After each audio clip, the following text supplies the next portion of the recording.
नमस्कार, सरिता रेसिपीमध्ये तुमचं सगळ्यांचं स्वागत आहे। आज आपण घरच्या घरी बदाम चॉकलेट बनवणार आहोत।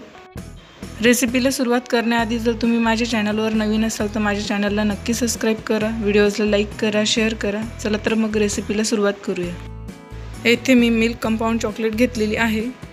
तुमच्याकडे डार्क चॉकलेट असेल तुम्ही तिचाही वापर करू शकतात। आता या चॉकलेटला मी बारीक बारीक पीसेसमध्ये कट करून घेणार आहे।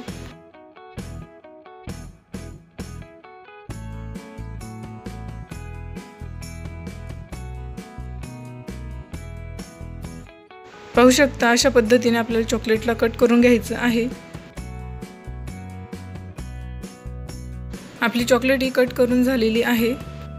आता त्या चॉकलेटला मी एका बाउलमध्ये काढून घेणार आहे। आता मी इकडे गॅसवर एक पातेली ठेवून घेतलेली आहे, त्याच्यात थोडं पाणी घालून तापवायला ठेवलेलं आहे। पाण्याला उकळी आलेली आहे। चॉकलेट टाकून घेतलेलं जे बाउल आहे ते बाउल आपल्याला त्या पातेलीवर ठेवून घ्यायचं आहे आणि मध्यम आचेवर आपल्याला चॉकलेटला मेल्ट करून घ्यायचं आहे। आपली चॉकलेट ही मेल्ट झालेली आहे। आता गॅस बंद करून देणार आहे। आता चॉकलेट बनवण्यासाठी मी हे मोल्डचा वापर करते। बाजारात तुम्हाला अशा प्रकारचे भरपूर मोल्ड मिळतील। आता मेल्ट केलेली चॉकलेट आपण थोडी थोडी यात टाकून घेणार आहोत।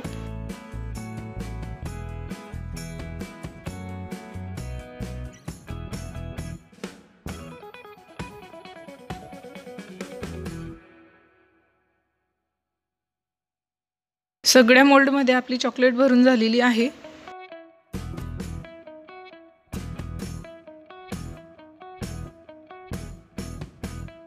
आता या मोल्डमध्ये आपण एक एक बदाम आणि काजू टाकून घेणार आहोत। यात तुम्ही तुमच्या आवडीप्रमाणे ड्राय फ्रूट्स टाकू शकता। पाहू शकता या प्रकारे आपल्याला सगळे बदाम आणि काजू यात टाकून घ्यायचे आहेत।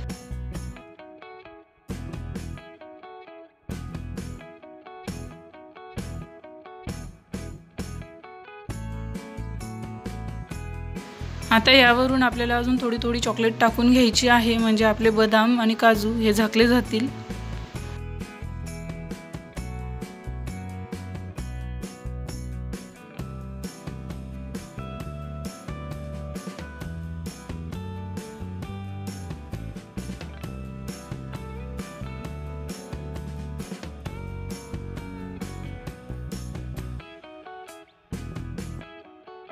सगळ्या ह्याच्यात चॉकलेट टाकून झालेली आहे। आता याला आपण टॅप करून घेणार आहोत आणि 5 मिनिटं फ्रीजमध्ये सेट करायला ठेवणार आहोत।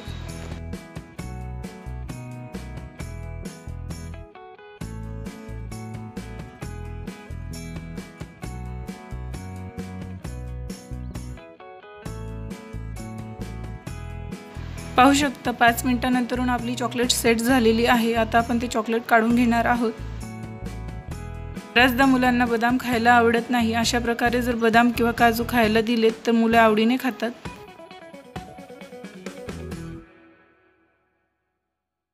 सगळे चॉकलेट आपण एका बाउलमध्ये काढून घेणार आहोत।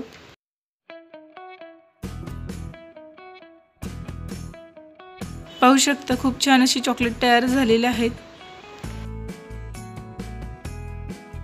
रेसिपी आवडली असेल तर व्हिडिओला लाईक करा, शेअर करा। चॅनलवर नवीन असाल तर चॅनलला नक्की सबस्क्राइब करा।